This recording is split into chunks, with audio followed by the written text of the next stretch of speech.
ఈ పాపని ఒక పెద్ద ఆకారం ఉన్న మనిషి వచ్చి ఎత్తుకుని వెళ్లిపోతాడు. అతను మామూలు మనిషి కన్నా చాలా పెద్దగా ఉండడంతో ఈ పాప తనని చూసి చాలా భయపడిపోతుంది.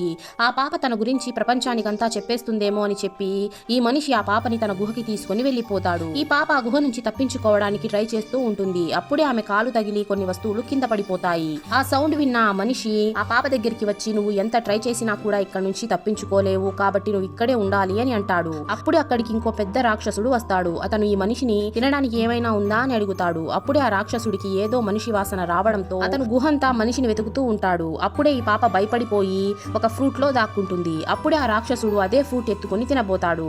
కానీ ఆ ఫ్రూట్ లో పాప ఉండడం చూసిన ఈ వింత మనిషి వెంటనే ఆ రాక్షసుడిని ఆపేసి, నేను నీకు రాత్రికి ఒక మనిషిని వెతికి తెస్తాను, రాత్రి నువ్వు ఆ మనిషినే తినేసేయి అని అంటాడు. దాంతో ఆ రాక్షసుడు ఆనందంతో అక్కడి నుంచి వెళ్లిపోతాడు. ఈ విధంగా ఇతను ఆ పాప ప్రాణాల్ని కాపాడుతాడు. వీడియో నచ్చినట్లయితే లైక్ చేసి ఛానల్ ని సబ్స్క్రైబ్ చేసుకోండి.